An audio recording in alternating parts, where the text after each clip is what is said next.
Namaskar dear student, I welcome you in our online classes. I am Ramesh Newell.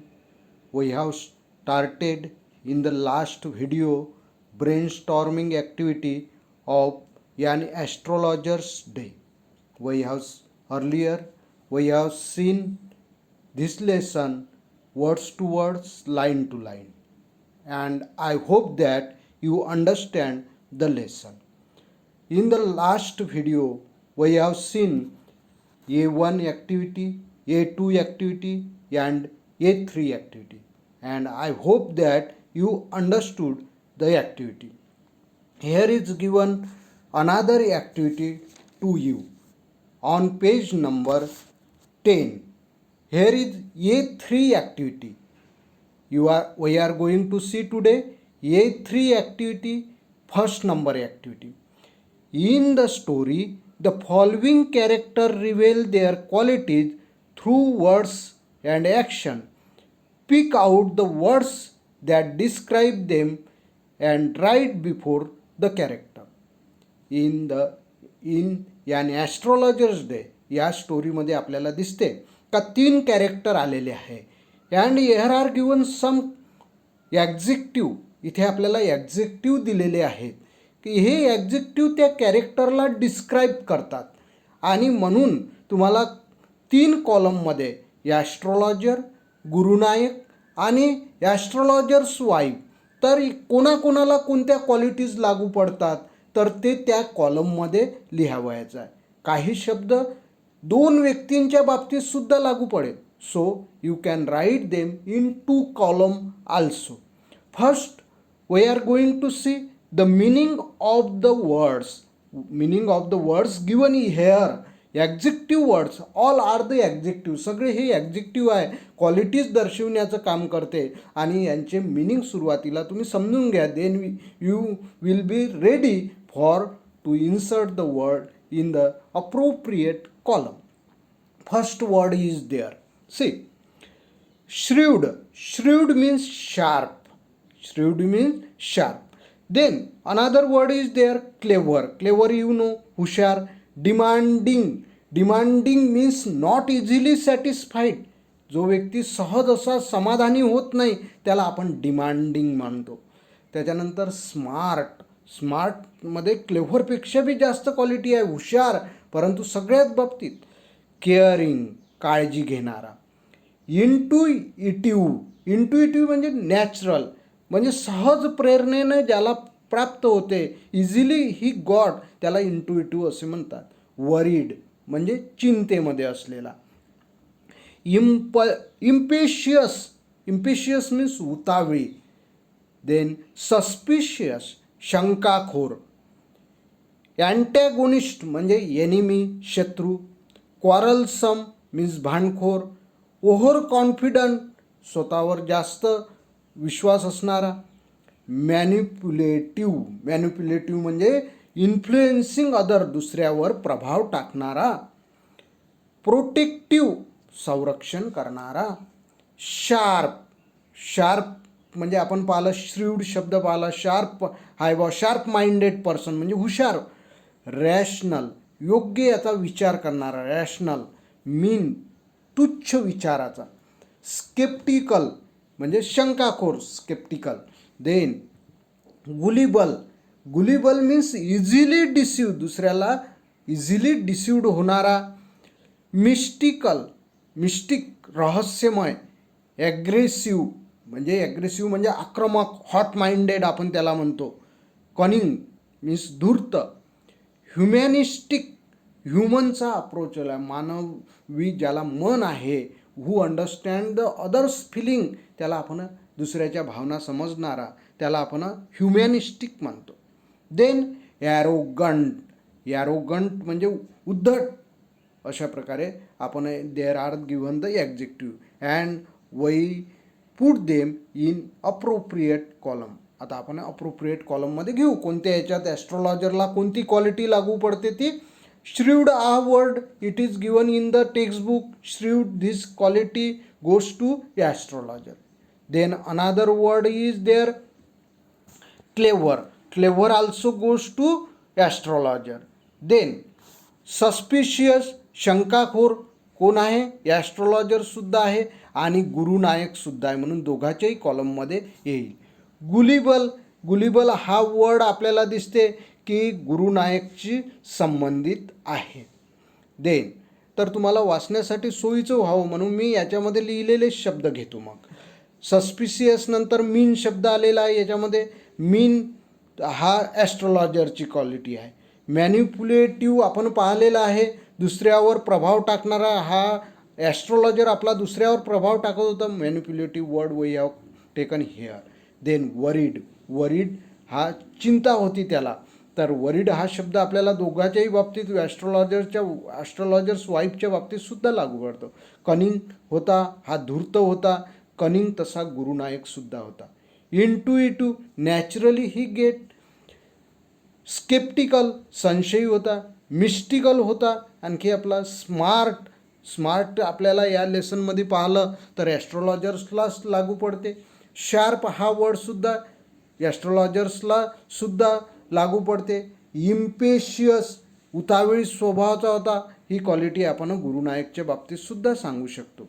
Manipulative गुरुनायक आहे, श्रीवड आहे गुरुनायक, arrogant आहे, over confident आहे, कनिंग आहे, ॲग्रेसिव्ह आहे, म्हणजे ॲग्रेसिव्ह म्हणजे एकदम आक्रमक व्यक्ती आहे.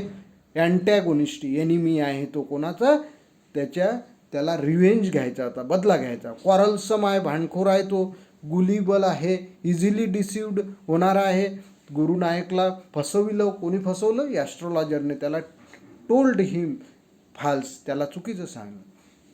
आणि ॲस्ट्रॉलॉजरची वाईफ आलेली आहे लास्टमध्ये, हे आपल्याला कॅरेक्टर दिलेलं आहे ऑफ द याने ॲस्ट्रॉलॉजर डे या स्टोरीमध्ये. केअरिंग पर्सन आहे ती, डिमांडिंग आहे, तिच्या demanding person, not easily satisfied, म्हणजे जे काही तिला खूप पैसा कमावला पाहिजे बुवा आपल्या नवऱ्याने असं वाटते. प्रोटेक्टिव्ह आहे, आपल्या हजबंडचं, आपल्या मुलांचं प्रोटेक्शन करते. रॅशनल आहे ती योग्य कारणाचा विचार करते. आणि humanistic approach she had also. तर in this way we have completed this activity. Another activity see here is given about the वर्ड्सविषयी आपल्याला दिलेली आहे.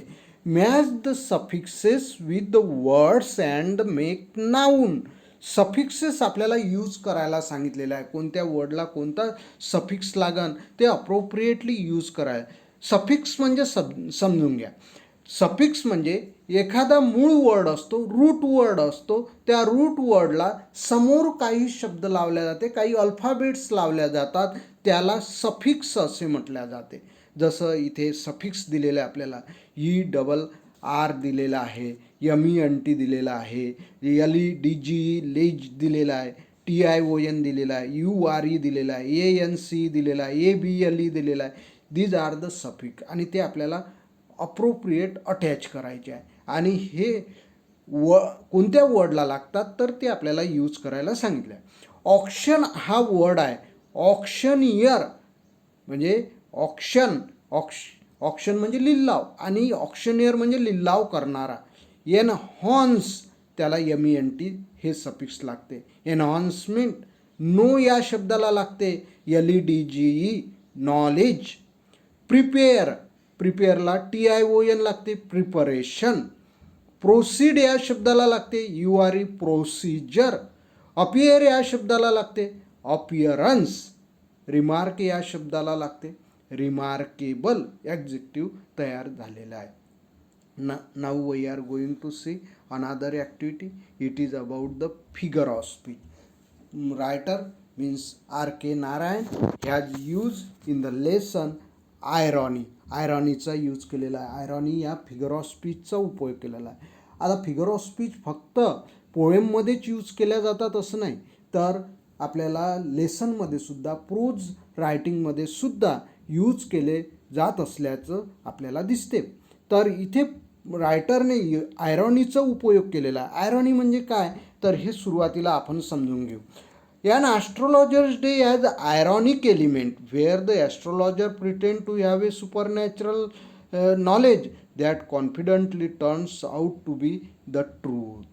तर त्याच्याजवळ सुपरनॅचरल पॉवर आहे बा असा तो शो करतो, परंतु actually he had no knowledge. काही सुपरनॅचरल पॉवर वगैरे नव्हता त्याच्याजवळ. सुपरनॅचरल म्हणजे दैवी शक्ती वगैरे असल्याचं तो शो करतो, but he had no supernatural power. तर याला म्हटलं जाते आयरॉनी असे म्हटलं आहे. Irony means the situation or statement characterize by sufficient significant difference between what is expected and what is actually happens or between what is understood and what is mean. तर याच्यामध्ये दोन गोष्टीमध्ये आपल्याला अंडरस्टूड आपल्याला होते आणि ॲक्च्युअल याच्यामध्ये difference असतो, अपोजिट असतो दोन गोष्टी. म्हणजे ॲक्च्युअल व्हॉट इज तो काय आहे आणि ॲक्च्युअल आपण व्हॉट आपण अंडरस्टँड काय होते याच्यामध्ये फरक असतो. व्यक्तीच्या संदर्भात निंदाजनक, अपमानकारक, वरमण्यासारखे केलेले वक्तव्य म्हणजे उपरोध किंवा उपहाससुद्धा आपल्याला म्हणता येईल. तर आपल्याला या लेसनमध्ये काय म्हटलं जातं, here you are told that one thing is given. One आयरॉनीचं एक्झाम्पल दिलेलं होतं in the on page number 11. आणि other example of irony you are told to find out from the lesson. तर फर्स्ट एक्झाम्पल दिलेलं आहे, he knew no more of what was going to happen to other than he knew what was going to happen to himself the next minute. तर इथे आपल्याला opposite गोष्टी दिसते. ही knew no मोर, काहीच माहीत नव्हता, नो जास्त माहीत नव्हतं तरीसुद्धा तो लोकांना ही फोरकास्ट लोकांचं भविष्य सांगत होते, हे आपल्याला दिसते. Another line we can write here as a irony म्हणून पहा, बी नंबरची लाईन आय हॅव रिटन ह्या. He had a working analysis of mankind trouble. त्याच्याजवळ काय होतं, he had a working analysis of mankind trouble, but actually तसं काहीच नव्हतं. Within 5 minute he understood what was wrong. Within 5 minute समोरच्याच्या मनामध्ये काय आहे, व्हॉट प्रॉब्लेम अंडरस्टूड व्हायचा, but it was not true. Why within 5 minute. D number sentence, Guru Nayak came to the astrologer for help in finding the man who nearly killed him and astrologer himself was the very man he was looking but he could not recognise. त्याने त्याला ओळखलं नाही. ही forehead was splendid with scared ash and vermilion. His eyes sparkled with a sharp abnormal gleam.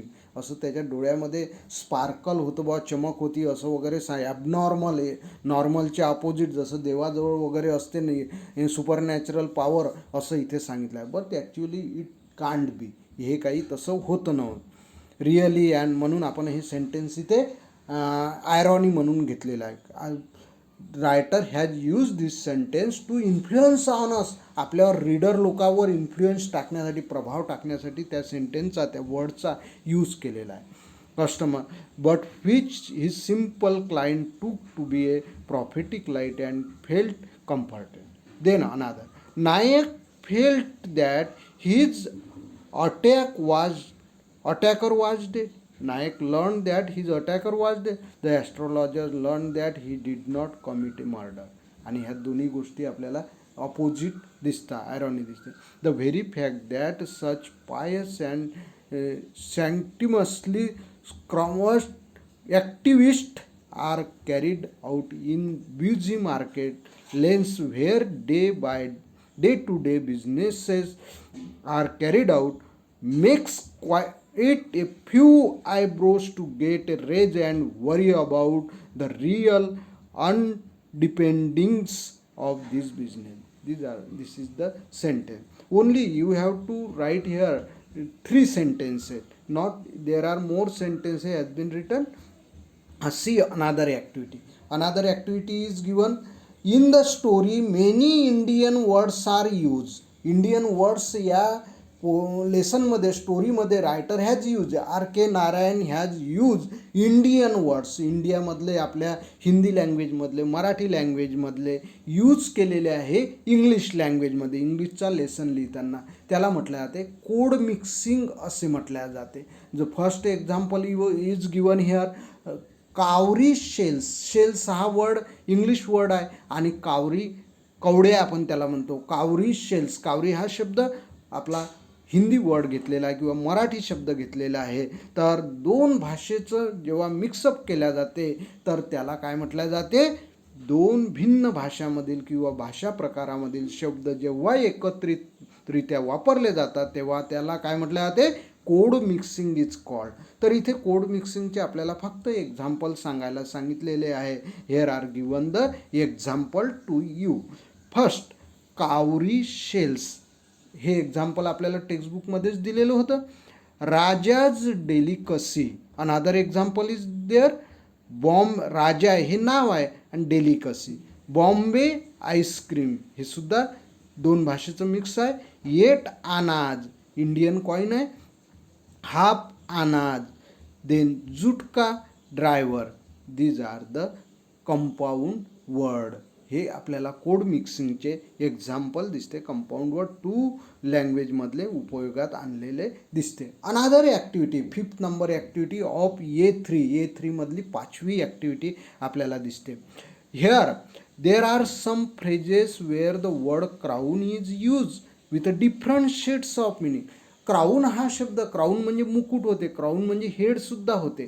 तर crown हा शब्द phrase म्हणून वेगवेगळ्या ठिकाणी वेगवेगळ्या मिनिंगने उपयोगात आणलेला आहे. Use the following phrases to the complete sentence meaningfully. तर क्राउनिंग अचिव्हमेंट, मोठी achievement. To crown the effect म्हणजे इफेक्ट वाढविण्यासाठी, परिणाम वाढविण्यासाठी. क्राऊन ऑफ थॉर्न, थॉर्न्स म्हणजे काटे होते, crown of thorn. Crowning glory म्हणजे मोठी glory. To crown it all, to crown it all सगळा काही इफेक्ट वाढविण्यासाठी. तर here I have use here these words in the sentence. First one is given for you in the textbook. To crown the effect, he wound a saffron colored turban around his head. To crown the effect म्हणजे ते आपला स्वतःचा प्रभाव वाढविण्यासाठी तो काय करायचा.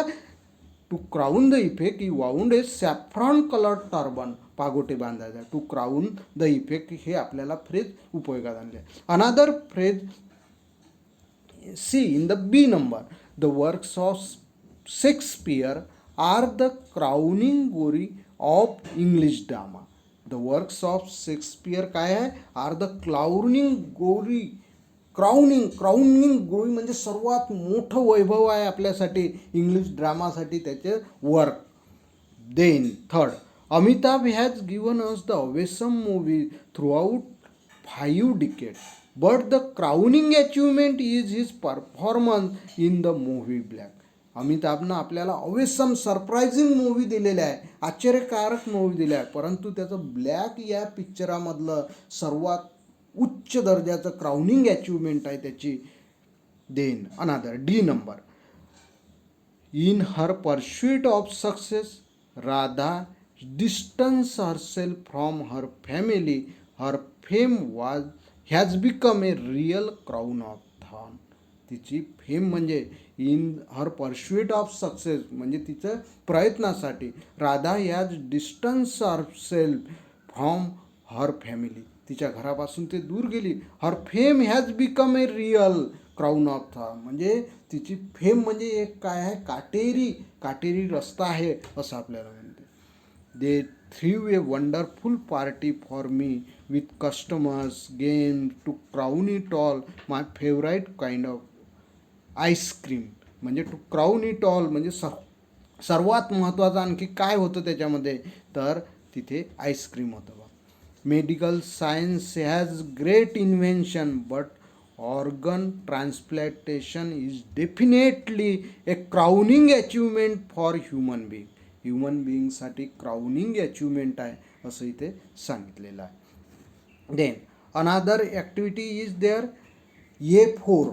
C question number page number 11. Word uses. Use the words given in the bracket and rewrite the sentence. तर ब्रॅकेटमध्ये इथे आपल्याला दिलेला वर्ड आहे त्याचा पार्ट्स ऑफ स्पीच अलग आहे आणि सेंटेन्समध्ये पार्ट्स ऑफ स्पीच आलेला आहे तो वेगळा आलेला आहे, डिफरंट आलेला आहे. तर तो तुम्हाला आता एन्हान्समेंट हा वर्ड ब्रॅकेटमध्ये दिलेला आहे. फर्स्ट सेंटेन्समध्ये the power of his eyes was considerably enhance. तर वाक्यामध्ये एनहॉन्स हा शब्द व्हर्ब म्हणून आलेला आहे. आता आपल्याला नाऊन म्हणून तो शब्द लिहायचा आहे. मग वाक्याची थोडीशी कन्स्ट्रक्शन काय होईल, चेंज होईल. पहा अशा प्रकारे ते वाक्य होईल. नाऊन म्हणून त्याचा यूज करायचा आहे. There was a considerable enhancement in the power of his eye. किंवा दुसऱ्या प्रकारे सुद्धा आणखी करता येईल, the power of his eyes had a considerable enhancement. अशा प्रकारे नाऊन म्हणून वर्ड यूज केलेला आहे. हां, सी अनादर सेंटेन्स हिअर. वर्क हा शब्द पहा. ही had a working analysis of Mankind troubles. पहा इथे आपल्याला वर्किंग हा शब्द, वर्किंग ॲनालिसिस, वर्कला ING लावलेला आहे आणि वर्किंग या शब्दाचा यूज ॲडजेक्टिव्ह म्हणून केलेला आहे. ही हॅड ए वर्किंग ॲनालिसिसविषयी वर्किंग हा शब्द माहिती सांगतो. तर आता वर्क हा शब्द आपल्याला व्हर्ब म्हणून इथे घ्यायचा आहे. तर व्हर्ब म्हणून घेताना पहा, पास्ट परफेक्ट टेन्सचं वाक्य करू शकतो आपण, किंवा सिम्पल पास्ट टेन्सचं सुद्धा वाक्य करू शकतो. He had work on the analysis of mankind trouble. He had worked on the analysis of mankind trouble. Another word is there. Happening हा वर्ड ब्रॅकेटमध्ये दिलेला आहे आणि he knew what was going to happen. Happen हा word इथं infinitive दिलेला आहे. तर आपल्याला इन्फिनिटिव्हच्या जाग्यावर ING लावलेला जिरण म्हणजे हॅपनिंग हा काय झाला, जिरण झाला. तर टू हॅपन काढून टाकायचं आणि त्याच्याऐवजी काय लिहायचं आहे, तिथं हॅपनिंग लिहायचं आहे. म्हणजे जैसे ते मिनिंग राहते. याज इट इज. ही न्यू, तर इथे अशा ठिकाणी सोपी आहे. इन्फिनिटिव्ह काढायचा आणि हॅपनिंग ठेवायचा आहे. He knew what was happening to himself next meaning. तर इथे तुम्ही गोईंगसुद्धा ठेवलं असतं चाललं असतं. He knew what was going to happening, what was going happening to himself next meaning. Then D number sentence. Satisfaction हा वर्ड तुम्हाला, सॅटिस्फॅक्टरी हा वर्ड दिलेला आहे. तर त्याचं दुसऱ्या याच्यामध्ये आपल्याला नाऊनमध्ये रूपांतर करायचं आहे. Satisfaction. If you find my answer satisfactory will you give me 5 rupees. तर पहा, if you find my answer to your satisfaction will you give me 5 rupees. अशा प्रकारे हे सेंटेन्स आपण केलेलं आहे. त्याच्यानंतर रिग्रेट हा वर्ड आहे. तर रिग्रेट इथे 2 सेंटेन्स आहे आणि सिम्पल सेंटेन्स म्हणून त्याचा उपयोग केलेला आहे. ही शूक हिज हेड रिग्रेटफुली. आणि आता याचं रिग्रेट ह्या शब्दाचा उपयोग आपण करू. रिग्रेटफुली हे ॲडव्हर्ब आहे आणि रिग्रेट हे काय आहे, ॲडजेक्टिव्ह आपल्याला म्हणता येईल. He shook his head with regret. तर इथे आपल्याला अशा प्रकारे यूज केलेला दिसतो. Then another sentence is there. It was a bewildering criss cross light of rays. Bewilder ह्या शब्दाचा यूज करायचा आहे. Bewildering criss cross. तर इथे ING लावून ॲडजेक्टिव्ह तयार केलेला आहे आणि त्याचा आता क्रियापदाचं तिसरं रूप आपण यूज करत आहे. बिविल्डर, तर क्रियापदाचं तिसरं रूप ॲडजेक्टिव्ह म्हणून सुद्धा होते आणि व्हर्ब म्हणून सुद्धा होते यूज त्याचा. तर पहिल्या वाक्यामध्ये पहा इथे, तर आपण व्हर्ब म्हणून यूज केला आहे. The criss cross of light rays bewilder. गोंधळात पाडणे, बिविल्डर करत होते. It was A bewildered criss cross. म्हणजे आता अगोदरच्या वाक्यात जसा ॲडजेक्टिव्ह यूज होता बिविल्डरिंग, तसाच यूज ठेवलेला आहे. बिविल्डर क्रिस क्रॉस म्हणजे क्रियापदाचा तिसऱ्या रूपाचा उपयोग आपण ॲडजेक्टिव्ह म्हणून करू शकतो. आणि तशाच प्रकारे ING लावल्यानंतर, व्हर्बला ING लावल्यानंतर त्याचा उपयोगसुद्धा आपण ॲडजेक्टिव्ह म्हणून करतो. Another sentence see. I should have been dead if some passerby had not changed to peep into the well, exclaimed the other, overwhelmed by enthusiasm. तर आता इथे enthusiastically, बाय एन्थुझियाझम नाऊन शब्द आहे, त्याचं ॲडव्हर्बमध्ये रूपांतर करायचं आहे. तर ओव्हरवेल्म बाय एन्थुझियाझम, तर हे फ्रेज काटून टाकायचे आणि एन्थुझियास्टिकली इथे त्या शब्दांच्या जागेवर ठेवायचं आहे. I should have been dead if some passerby had not changed to peep into the well, exclaimed the other enthusiastically. In this way, we have to do it. Another activity is there. You tried to kill him. तर इथे आपल्याला killing हा वर्डचा use करायचा आहे. इथे सुद्धा आपल्याला to kill हे काय दिलेलं आहे, इन्फिनिटिव्ह दिलेलं आहे. तर हे इन्फिनिटिव्ह काढायचं आहे आणि त्याच्याऐवजी कशाचा यूज करायचा आहे, आपल्याला किलिंग या शब्दाचा यूज करायचा आहे, म्हणजे जिरणचा यूज करायचा आहे. यू व्हर्ब प्लस ING याला काय म्हटलं जाते, जिरण. आणि टू प्लस व्हर्ब वन म्हणजे क्रियापदाचं पहिलं रूप, त्याला म्हटलं जाते infinitive. You tried to kill him. इथे दिसते आपल्याला you tried killing him. In this way the answer is given here. तर here we have seen the activity. I hope that you understood the brain storming activity and your knowledge will increase of the English language. You will use these words in your day by day. विद्यार्थ्यांनो, तुम्हाला हा lesson चांगल्या प्रकारे समजलेला असेल अशी मी आशा करतो. आणि तुम्ही दररोज अभ्यास करा आणि तुम्हाला लेसन समजला असेलच. आणि जर तुम्हाला ही एक्झरसाइज लिहायची असेल तर व्हिडिओ थांबून द्यायचा आणि ॲन्सर आपल्या बुकमध्ये लिहायचे किंवा त्याचे स्क्रीनशॉट काढा आणि स्क्रीनशॉट काढून मग ते लिहायचं. And important, you stay home, stay safe आणि स्वतःची काळजी घ्या. Take care of yourself. Thank you very much for watching my video.